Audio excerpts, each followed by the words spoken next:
তো কাস্ট আয়রনের high hardness and high ব্রিটলনেস, তাই না? আর ব্রিটলনেস যদি হাই হয় স্বাভাবিক ডাক্টিলিটি তো লো হবে, আর ডাক্টিলিটি লো হলে এটা কোল্ড ওয়ার্ক করা যাবে না, ডিফর্ম করা যাবে না রুম টেম্পারেচারে, তাই না? এটা তো একটার সাথে আরেকটা রিলেটেড। আর এটা হচ্ছে ইজিলি মেল্ট হয়, আর ইজিলি মেল্ট হয় যেহেতু এই জন্য হচ্ছে এটার কাস্টিং করে এটার বিভিন্ন শেপে মানে তৈরি করা যায়।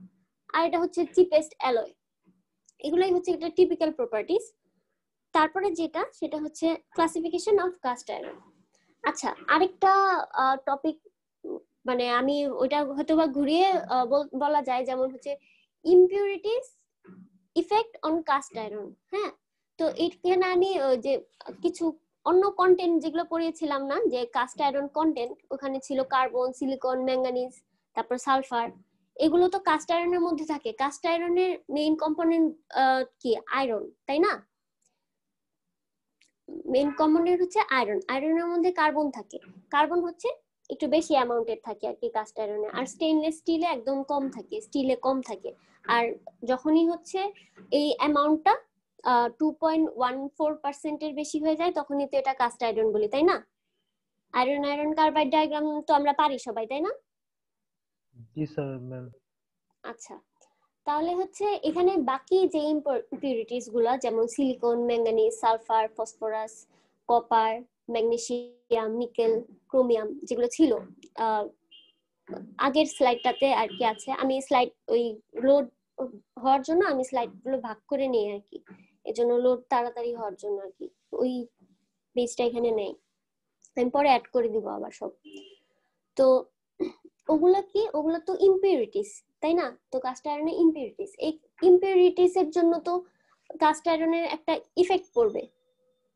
নরমালি যেরকম বিহেভ করতো, নরমালি যেরকম প্রপার্টিস থাকতো আয়রনের, ওটার মধ্যে ইমপিউরিটিস যদি আমি অ্যাড করি, তখন কি হয়? তখন ওইটা আরো মানে অন্যরকম ভাবে বিহেভ করে। যেমন সিলিকন, সিলিকনটাকে মানে নরমাল যে সিলিকন একটা সেমিকন্ডাক্টর, তাই না? এটা কি আমরা জানি? সিলিকন যে semiconductor, yes ma'am. Yes ma'am. এটা আমরা পড়ে আসছিলাম না এইচএসসি সিলিকন, তে? জার্মেনিয়াম। হ্যাঁ হ্যাঁ, সেমিকন্ডাক্টর। তারপরে সিলিকন কি করতাম? ডোপিং করতাম। কিভাবে? ওই ফসফরাস দিয়ে, তারপরে হচ্ছে বোরন দিয়ে। ফসফরাস দিয়ে কি হবে? তাহলে ইলেকট্রনের পরিমাণ বেড়ে যাবে, তাই না? এভাবে ইলেকট্রিসিটি, এটা কন্ডাক্টিভ ম্যাটেরিয়াল হিসেবে কাজ করতো, তাই না? এই ডোপিং করার জন্য। তো সেম ভাবে ওটা কি, তাহলে সিলিকনের মধ্যে তুমি একটা সিলিকন ম্যাটেরিয়ালের মধ্যে তুমি ফসফরাস দিচ্ছ, ওইটা সেমিকন্ডাক্টর থেকে কন্ডাক্টরের মতো বিহেভ করছে। তার মানে কি? এটার মানে প্রপার্টিস এর মধ্যে ইফেক্ট ফেলছে না? সিলিকন মানে সিলিকনটার প্রপার্টিস এর মধ্যে ফসফরাসটা তাহলে ইফেক্ট ফেলছে না? আমরা যে এইচএসসি তে পড়ে আসছি না, এগুলো মনে আছে? Hello, P type, N type মনে নেই? জি ma'am. Transistor, diode. P type কি? পজিটিভ যেটা ক্যারিয়ার হলে পি টাইপ হয়, আর নেগেটিভ ক্যারিয়ার হলে এন টাইপ হয় সিলিকন। তো ওরকম ভাবে হচ্ছে কাস্ট আয়রনের মধ্যে যে সিলিকন থাকে, এটা বললাম হচ্ছে সিলিকনের যে এক্সাম্পলটা দিলাম ওটা হচ্ছে আমরা পড়ে আসছি, যেটা ওইটা সিলিকনের মধ্যে ফসফরাস দিলে ওইটা হচ্ছে N type Semicon, N type হয়ে যায়। আর হচ্ছে যদি আমি বোরন দিই তখন ওইটা পি টাইপ হয়ে যায়, কারণ ওখানে তাহলে ইলেকট্রনের পরিমাণ একটা, যেহেতু বোরনের ভ্যালেন্স শেলে হচ্ছে ইলেকট্রন 3টা, সিলিকনের হচ্ছে 4টা, আর ফসফরাসের হচ্ছে 5টা। তো ফসফরাস দিয়ে ডোপিং করলে ইলেকট্রনের পরিমাণ বেড়ে যায়, আর হচ্ছে বোরন দিয়ে ডোপিং করলে ইলেকট্রনের পরিমাণ কমে যায়। এই জন্য বোরন দিয়ে ডোপিং করলে ওটাকে বলে P type, positive carrier, charge carrier. আর হচ্ছে মানে আরেকটা কি, ফসফরাস দিয়ে ডোপিং করলে সেটা হয় নেগেটিভ চার্জ ক্যারিয়ার বা এন টাইপ বলি, তাই না? তো ওইভাবে কাস্ট আয়রনের যদি আমরা ইমপিউরিটিস বলতে চাই, তখন হচ্ছে এই যে সিলিকন, ম্যাঙ্গানিজ, সালফার, ফসফরাস, এগুলো অ্যাড করা হলে এগুলোর প্রপার্টিসও অনেকটা চেঞ্জ হয়। যেমন সিলিকনে সফট হয় কাস্ট আয়রনটা, তারপর হচ্ছে গ্রেন সাইজ বাড়ে, তারপরে গ্রাফাইট হচ্ছে ফরমেশন অফ গ্রাফাইট ইনক্রিজেস, তাই না? তো এই সিলিকনটা তাহলে কি এখানে ইম্পিউরিটিস এর একটা ইম্পিউরিটি, তাই না? এই কাস্ট আয়রনে, মানে কাস্ট আয়রন না ঠিক, এই আয়রনের মধ্যে একটা ইম্পিউরিটিস। তো এটার প্রপার্টিস এর উপর এফেক্ট ফেলে। তো আমি যদি বলি যে impurities effect on cast iron, তাহলে কি এই যে যেটা লেখা ছিল যে কাস্ট আয়রন কন্টেন্ট দিয়ে একটা হেডিং দিয়ে একটা স্লাইডে ছিল যে কি কি কাজ করে, মানে কি কি ইফেক্ট ফেলে। তো পারবা না যদি এরকম টাইপের কোশ্চেন ভাইভাতে আসে? পারা যাবে? ম্যাম কোয়েশ্চেনটা আরেকবার বলবেন? Impurities effects on cast iron. Okay ma'am. এটা হচ্ছে কাস্ট আয়রন কন্টেন্ট যেটা, ওইটার আর কি অ্যান্সার হবে আর কি। আর আরেকটা ব্যাড নিউজ, আচ্ছা পরে বলবো।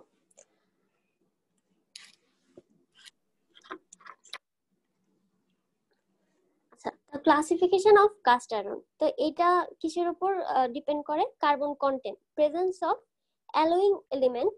তার মানে যে আমি মাত্র যে বললাম যে ইম্পিউরিটিস ইফেক্ট যেটা বললাম, যে সিলিকন, ম্যাঙ্গানিজ, সালফার এগুলো কি কি মানে কতটুকু পরিমাণ প্রেজেন্ট থাকলে কি কিভাবে বিহেভ করে কাস্ট আয়রনটা, ওই বিহেভিয়ারের উপর ডিপেন্ড করেই তো এতগুলো টাইপ হয় কাস্ট আয়রন, তাই না? বিহেভিয়ার চেঞ্জের জন্যই তো, নাহলে তো আর এত টাইপ হতো না। তারপর হচ্ছে cooling rate before and after casting. তারপর হচ্ছে হিট ট্রিটমেন্ট। মানে টাইপস অফ কাস্ট আয়রন কি কি আছে?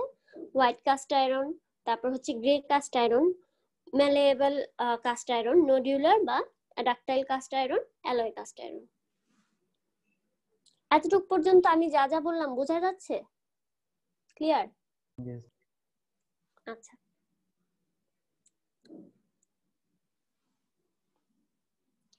তাহলে এই যে হাইপো ইউটেকটিক অ্যালয়, ইউটেকটিক পয়েন্টটা জানো না কোনটা? Yes.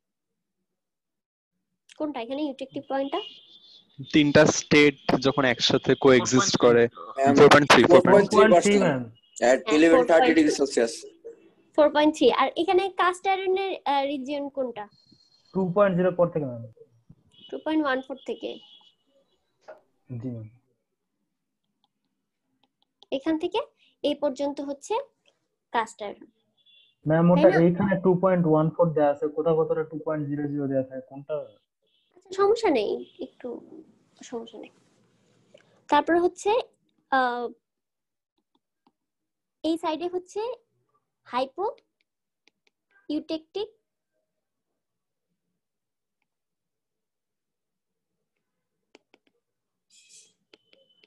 অ্যালয়, এই সাইডের অ্যালয় গুলো হচ্ছে হাইপো ইউটেকটিক, আর এই সাইডের অ্যালয় গুলো হচ্ছে হাইপার ইউটেকটিক। এগুলো তো আমরা সবাই জানি, তাই না? তো ব্যাক করি আগেরটায়। এই দেখো হাইপো ইউটেকটিক অ্যালয়, তার মানে ওই 4.3 পর্যন্ত ছিল, যেটা ইউটেকটিক পয়েন্ট ছিল 4.3 পর্যন্ত, তাহলে 2.5 থেকে 4 পর্যন্ত 4% পর্যন্ত কার্বন থাকবে। সবকিছু কিন্তু একটা আরেকটার সাথে রিলেটেড। তোমরা যদি মানে রিলেট করে পড়তে পারো তাহলে কিন্তু মানে মুখস্থ করা লাগবে না, এগুলো তো জাস্ট ইনফরমেশন গুলো মনে রাখা। আচ্ছা, এখন যদি ফাস্ট কুল করা হয়, হিট করে ফাস্ট কুল করা হয়, তখন যেটা মানে হয় সেটা হচ্ছে হোয়াইট কাস্ট আয়রন।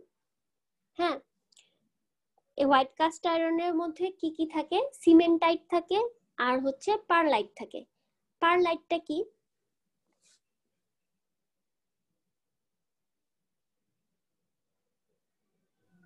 পারলাইট হচ্ছে ম্যাম ম্যাম অস্ট্রাইট থেকে যেটা ক্রিয়েট হয়। না এটা হচ্ছে ফেরাইট আর সিমেন্টাইটের একটা ফিক্সড পোরশনের মিক্সচার। ইউটেকটয়েড পয়েন্ট থেকে যেটা ক্রিয়েট হয় ম্যাম, অস্ট্রাইট থেকে। অস্টেনাইট থেকে তো ফেরাইট থেকে ক্রিয়েট হয়, ফেরাইট আর সিমেন্টাইট থেকে ইউটেকটয়েড হ্যাঁ, রিঅ্যাকশন। ফেরাইট আর সিমেন্টাইট দুইটা লেয়ারে ল্যামেলার স্ট্রাকচার, তার মানে হচ্ছে মানে লেয়ারে লেয়ারে থাকবে। তার মানে একটা লেয়ার যদি আলফা ফেরাইট হয়, আরেকটা লেয়ার হবে সিমেন্টাইট। 87.5% হচ্ছে ম্যাক্সিমাম হচ্ছে ফেরাইট, আর 12.5% মাত্র হচ্ছে সিমেন্টাইট। তার মানে এটার জেস্টার যেটা হবে সেটা কি একদম সাদা হবে? না না, একদম সাদা হবে না। কিন্তু সিমেন্টাইট কি হয়? সিমেন্টাইট হচ্ছে এটা একটা সিরামিক। হ্যাঁ, এটা হচ্ছে তোমার Fe3C। আচ্ছা আমি আগে পারলাইটটা লিখে নিই।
আচ্ছা, এটা টু ফেজ ল্যামেলার স্ট্রাকচার, যেটা হচ্ছে মানে লেয়ারে লেয়ারে থাকে, যেটা অল্টারনেটিং লেয়ার ফেরাইট আর হচ্ছে সিমেন্টাইটের।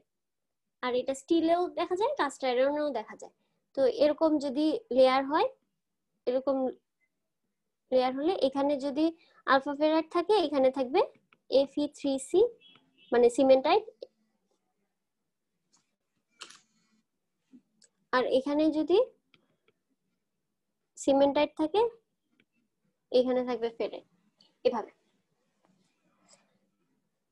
তো পারলাইট এভাবে থাকে। আর সিমেন্টাইট হচ্ছে একটা সিরামিক, এটা হার্ড আর ব্রিটেল, এটা দেখতে সাদা। তো হোয়াইট কাস্ট আয়রন, এই নামটা শুনে কি মনে হয়? ম্যাম এটা দেখতে হোয়াইট হবে। দেখতে হোয়াইট হবে। আচ্ছা, এটা কি কি মানে মাইক্রোস্ট্রাকচারে কি কি পাওয়া যায়? এটার মধ্যে পারলাইট আর সিমেন্টাইট পাওয়া যায়। জি ম্যাম। হ্যাঁ, তাহলে কোনটার পরিমাণ বেশি হবে? সিমেন্টাইট। হ্যাঁ, তাহলে সিমেন্টাইটের পরিমাণ বেশি হবে হোয়াইট কাস্ট আয়রনে।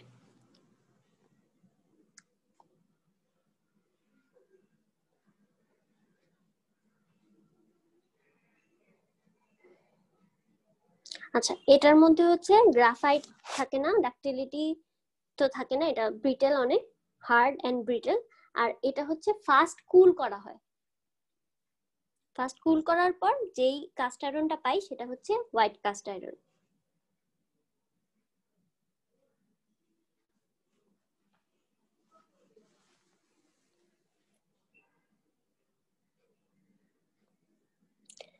আচ্ছা, these are iron carbon alloys having more than 2.14% carbon। মানে 2.1 মোর দ্যান না, মানে 2.14 হলেও হবে। তো এটা স্ট্রাকচারটা হচ্ছে এই যে দেখো পাশে একটা মাইক্রো স্ট্রাকচার দেওয়া আছে। এই দেখো এই যে কালো কালো জোনগুলো, যে এগুলো হচ্ছে পারলাইট, আর এই সাদাগুলো এগুলো হচ্ছে সিমেন্টাইট। এই দুইটা কম্বিনেশনে হচ্ছে যেটা হয় সেটা হোয়াইট কাস্ট আয়রন। এটা কিন্তু কেমিক্যাল কম্পোজিশন, মানে ওরা কেমিক্যালি অ্যাটাচ থাকে। ঠিক আছে, তারপরে হচ্ছে এটা কি বলা আছে যে সিমেন্টাইট ফর্মে থাকে। তারপর হচ্ছে fracture of this alloy to have dull and white colour, and that is the reason of their name as white cast irons. যেটা আমি বললাম যে সিমেন্টাইট থাকে, এই জন্য সিমেন্টাইট সাদা হয়, এটা দেখতে সাদা, টেক্সচারটা সাদা, এই জন্য হচ্ছে এটার নাম হোয়াইট কাস্ট আয়রন। তাহলে গ্রে কাস্ট আয়রন কি হবে, দেখতে কি হবে ওইটা? গ্রে কাস্ট আয়রন গ্রেইশ হবে। গ্রেইশ হবে, হ্যাঁ। আর তারপরে আরেকটা আছে ম্যালেয়েবল, আর আরেকটা আছে হচ্ছে ডাকটাইল।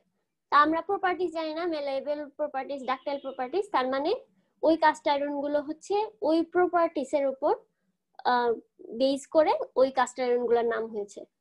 ওই যেই কাস্ট আয়রনে ম্যালেয়েবল প্রপার্টিস আছে সেটা ম্যালেয়েবল কাস্ট আয়রন, যে কাস্ট আয়রনে ডাকটাইল বা ডাকটাইল প্রপার্টিস আছে সেটা হচ্ছে ডাকটাইল কাস্ট আয়রন।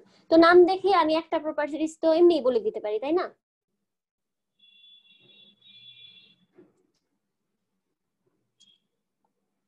তাই কি না? Yes, ma'am. Yes, ma'am. আচ্ছা,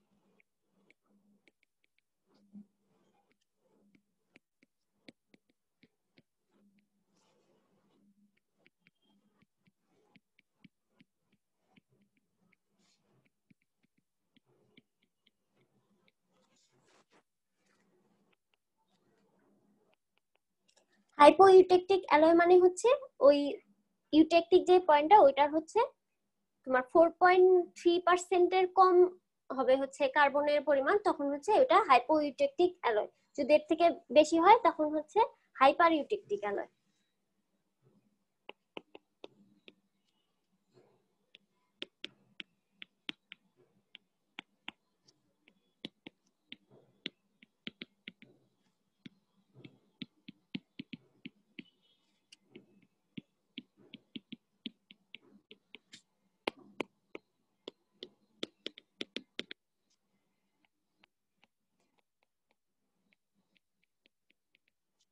এটা কিরকম হবে তাহলে?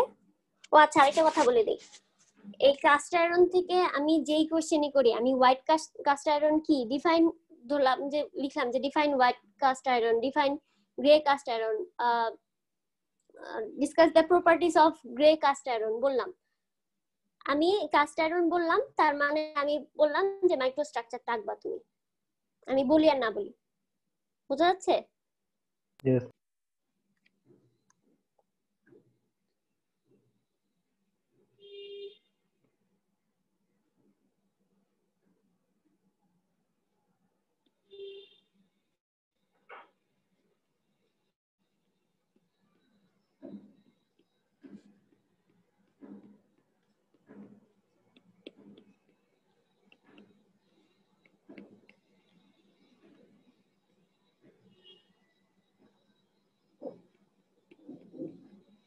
আচ্ছা, এটা হচ্ছে হোয়াইট কাস্ট আয়রন মাইক্রোস্ট্রাকচার।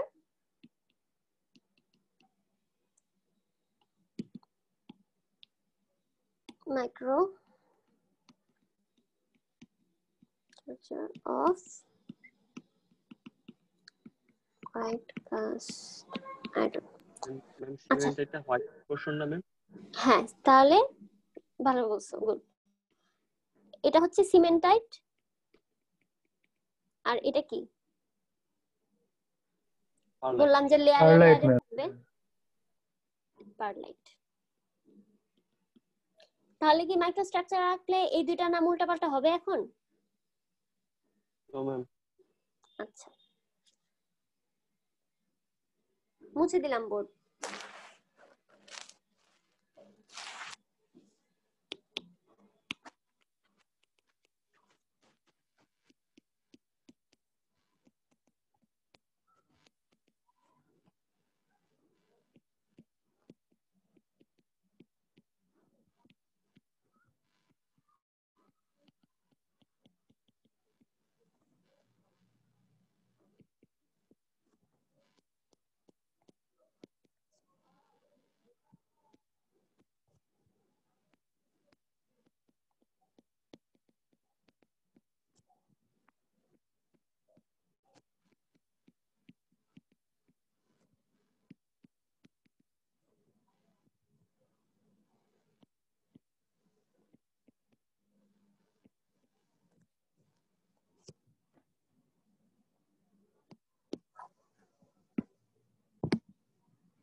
এটা হচ্ছে কেমিক্যাল কম্পোজিশন কন্ট্রোল করে, আর হচ্ছে cooling rate during solidification. Cooling রেটটা কি, হাই নাকি লো, ফাস্ট নাকি স্লো, বলো। একটু আগে বললাম Slow, ma'am. Slow cooling ma'am. Slow cooling. আচ্ছা একটু দেখে এসে কই বললাম।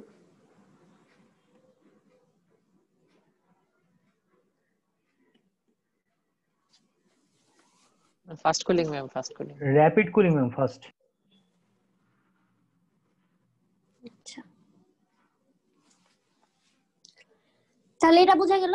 আর এটা হচ্ছে কেমিক্যালি কম্পোজ থাকে, যা থাকে সিমেন্টাইট, পারলাইট, এগুলো হচ্ছে সব কেমিক্যালি কম্পোজ। তার মানে হচ্ছে সিমেন্টাইটে যে আয়রন কার্বন আছে এগুলো কেমিক্যালি অ্যাটাচড।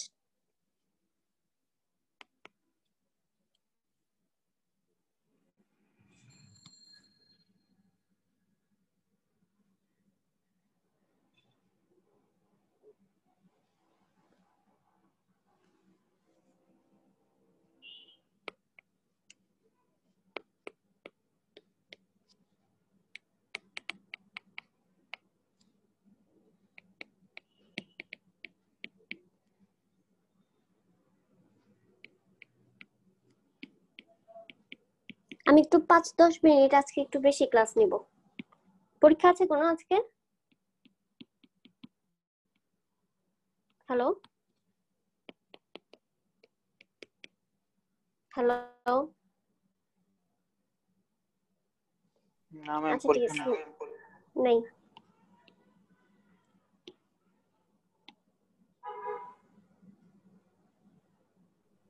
ম্যাম আমার অ্যাটেন্ডেন্সটা দিতে পারিনি, রোল নাম্বার 19।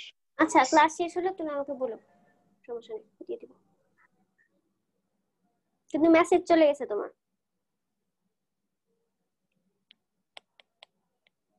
ম্যাডাম মেসেজ আসে না ম্যাডাম, সমস্যা নেই। এখন তো টাকা কাটে না, আমাদের টাইমে তো টাকা কাটতো।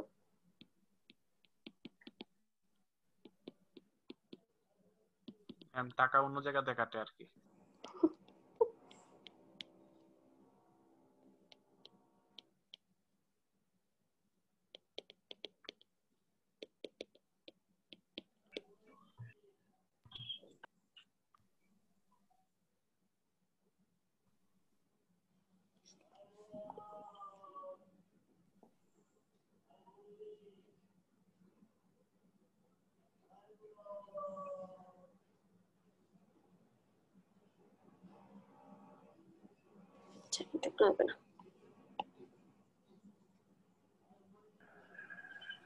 আচ্ছা, lower silicon content and rapid cooling of liquid alloy produce white cast iron. এখানে একটা কথা বলে দেই, সিলিকন কি করে, সিলিকন হচ্ছে যে সিমেন্টাইটটা থাকে, ঠিক আছে, যে সিমেন্টাইটটা থাকে Fe3C, এটাকে ডিকম্পোজ করে। ডিকম্পোজ মানে হচ্ছে সেপারেট করে আর কি।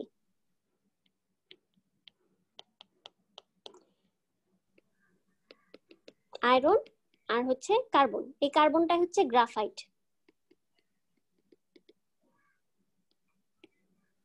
তো এই গ্রাফাইটটা ফর্ম করলে কি হয়, তখন এটার মানে ব্রিটলনেসটা কমে যায়। সরি, ব্রিটলনেস কমে না, এটা হচ্ছে মানে ইটা কমে যায়, হোয়াইট কাস্টটা কমে যায়। এটা গ্রাফাইট হচ্ছে ফ্লেক্স লেয়ারে থাকে, তো গ্রে কাস্ট আয়রনে। আর এটার মধ্যে হচ্ছে ওই কার্বনটা কি থাকে, ওই যে বললাম যে কেমিক্যালি কম্পোজ থাকে আয়রনের সাথে। আর গ্রে কাস্ট আয়রন হচ্ছে, ওটা আমি পরে বলবো, ওইটাতে গ্রাফাইটটা ফ্লেক্স আকারে থাকে। তো এই কেমিক্যালি যে কম্পোজিশন, এইটা হচ্ছে ভেঙে যায়, ভেঙে ওই এটা গ্রাফাইট হয়ে যায়। হ্যাঁ, এইটা কি করে, এটা হচ্ছে সিলিকন হচ্ছে এই কাজটা করে, গ্রাফাইটের পরিমাণ বাড়িয়ে দেয় যে এই সিমেন্টাইটটা ভেঙে। তাহলে এই জন্য তোমার হচ্ছে হোয়াইট কাস্ট আয়রনে সিলিকন হচ্ছে অনেক কম অ্যামাউন্টে থাকে, এটা 1% এর থেকে অনেক কম।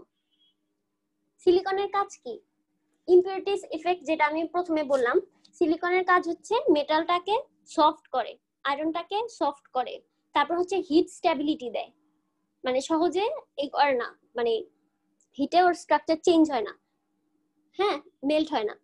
এটা ওই সিলিকনটা যখনই কমে যায় তখন হচ্ছে ও সফট হয়ে যায় আর হিট স্ট্যাবিলিটিও কমে যায়। রিলেট কি করা যাচ্ছে আমি যে বলছি? Hello, yes ma'am. আচ্ছা ম্যাম হ্যাঁ, ম্যাম এটা কি ইমপিউরিটিস এর পজিটিভ ইফেক্ট এমন কিছু? পজিটিভ না না, পজিটিভ ইফেক্ট আমি বলবো না, কারণ হচ্ছে এটা বললাম যে প্রপার্টিজ এ যে ইফেক্ট গুলো পড়ে, যেমন হচ্ছে বল মিল। হ্যাঁ, এটা বল মিল হচ্ছে হার্ড হওয়া লাগবে, ব্রিটেল হওয়া লাগবে, অনেক হার্ডনেস থাকা লাগবে। হ্যাঁ, ব্রিটেল, কিন্তু ব্রিটেল থাকে আর কি। তো এইখানে কি করব, এখানে আমি হোয়াইট কাস্ট আয়রনটা ইউজ করি। হ্যাঁ, তো হোয়াইট কাস্ট আয়রনের হার্ডনেস বেশি, ব্রিটেলনেস বেশি, এজন্য হোয়াইট কাস্ট আয়রন ইউজ করা হয়। আবার যেখানে হচ্ছে আমার ডাকটাইল লাগবে, যেমন হচ্ছে ইসের অটোমোবাইলের অটোমোটিভ ইঞ্জিনের ক্র্যাঙ্কশ্যাফট, কানেক্টিং রড, এগুলো হচ্ছে ওই malleable cast iron, ductile cast iron, এগুলো দিয়ে ওগুলো তৈরি করা হয়। তো যখন যেটা দরকার ওই অনুযায়ী হচ্ছে আমি সিলিকনটা অ্যাড করি। বুঝতে পারছো? মানে এটা খারাপ ওইটা ভালো, এক একটা এক এক জায়গায় কাজে লাগে। Yes ma'am. আচ্ছা,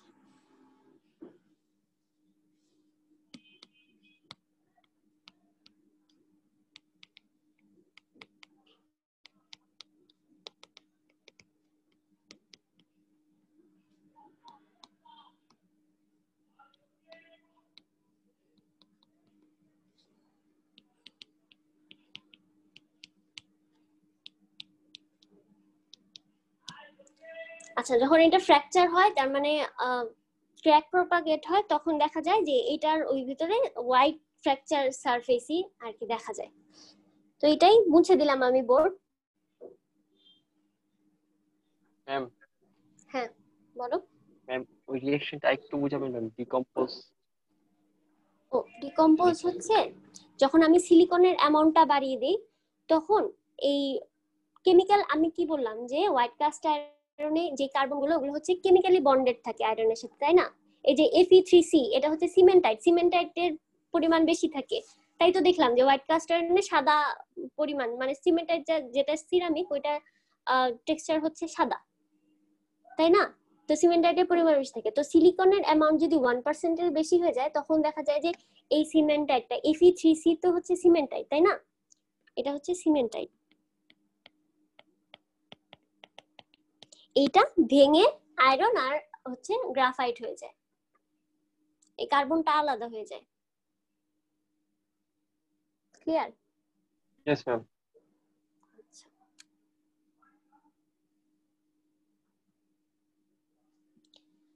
তারপরে এখন যদি আমি এই হোয়াইট কাস্ট আয়রনকে হিট ট্রিটমেন্ট করি, যেটা হচ্ছে 800 to 900 ডিগ্রি সেলসিয়াস, তারপরে এটা তাহলে কি হবে, এটা ডিকম্পোজ হবে, এটা গ্রাফাইট ক্লাস্টার ক্রিয়েট করবে। গ্রাফাইট ক্লাস্টারে কি হবে, এই যে ওই বললাম যে কার্বন গুলো আলাদা হয়ে যায়, কার্বন আলাদা হয়ে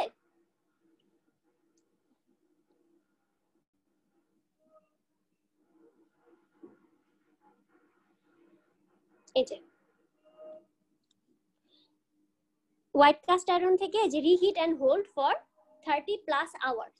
হ্যাঁ, ফাস্ট কুল করলে একরকম, স্লো কুল করলে আরেক রকম।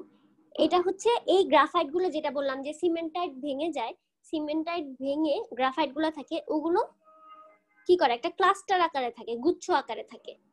তখন ওইটা তাহলে কি আমার অনেকটুক জায়গা জুড়ে থাকে, আয়রন থাকে, আয়রন কি ডাকটাইল, তখন ডাকটাইল বা ম্যালেয়েবল, তখন এটা ম্যালেয়েবল হয়ে যায়।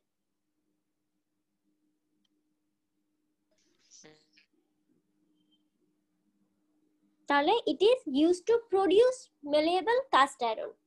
তার মানে এই আবার গ্রে কাস্ট আয়রন থেকে হচ্ছে ডাকটাইল কাস্ট আয়রন বানানো যায়, আবার হচ্ছে হোয়াইট কাস্ট আয়রন থেকে ম্যালেয়েবল কাস্ট আয়রন বানানো যায়। এটা ম্যালেয়েবল কাস্ট আয়রন কিভাবে বানায় একটু আরেকবার বলবেন? ম্যালেয়েবল কাস্ট আয়রন এই যে 800 থেকে 900 ডিগ্রি সেলসিয়াসে যদি ডিকম্পোজ করো, এই যে এখানে আছে, এই যে reheat and hold for 30+ hours, তখন হচ্ছে এটা মেলেবল কাস্ট আয়রন হয়ে যায়, যেটা হচ্ছে আরেকটা টাইপ। এই যে এখানে 3 নাম্বার টাইপ যেটা ওইটা।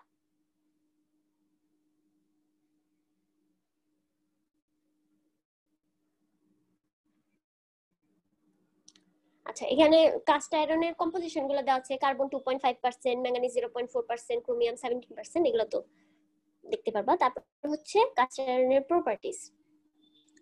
প্রপার্টিজ কি বলা আছে এখানে? হার্ড কিন্তু যে ব্রিটেল, তারপর হচ্ছে লোয়ার সিলিকন কন্টেন্ট যেটা আমি বললাম, আর হচ্ছে লো মেল্টিং পয়েন্ট, তার মানে এটা মেল্টিং পয়েন্টটা কম।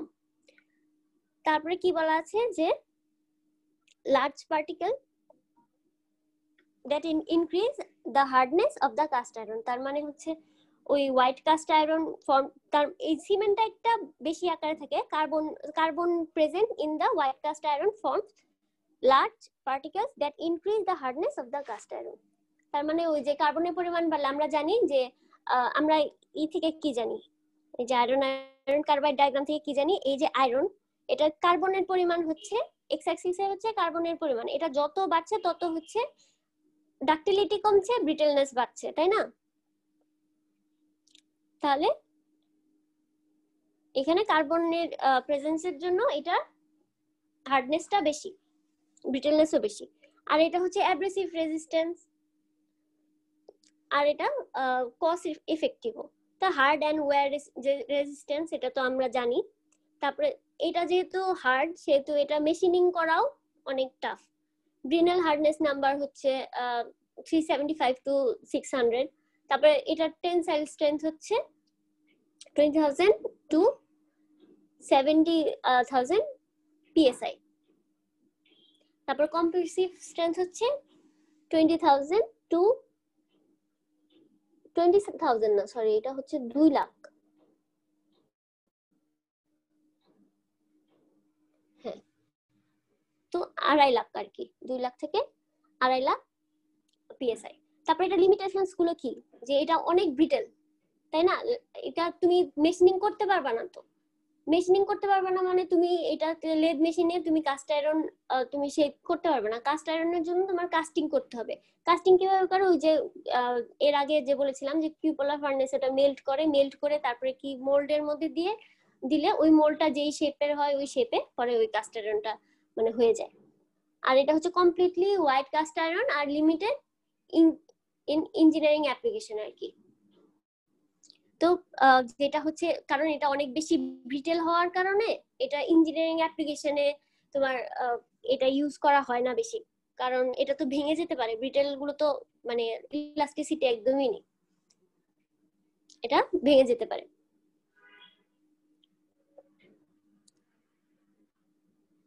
তারপর হচ্ছে অ্যাপ্লিকেশনস অফ কাস্ট আয়রন, সেটা কই ইউজ করা হয়। লাইনার্স ফর সিমেন্ট মিক্সচার, এটাই যে দেখো যে নিচে সুবিধা আছে। তারপরে বল মিল লাইনার, তারপরে হচ্ছে রোলার্স ইন রোলিং মিলস, তারপরে ড্রয়িং ডাইস, মানে যেগুলো হচ্ছে হার্ড, অনেক হার্ড, ওগুলো ওই সব জিনিসপত্র আর কি বানাতে এই হোয়াইট কাস্ট আয়রনটা ইউজ করা হয়, মানে যেখানে আমার হার্ডনেসটা বেশি লাগবে। তারপর ডেকোরেটিভ ফার্নিচারসও বানানো হয়, ব্রেক শুজ, তারপর হচ্ছে পাম্প ইম্পেলার। আচ্ছা, তাহলে এই পর্যন্ত কি বোঝা গেছে? Yes, ma'am. Yes, ma'am. আচ্ছা, ঠিক আছে, আজকে তাহলে এখানে থাক। নেক্সট দিন আমরা গ্রে কাস্ট আয়রন পড়বো।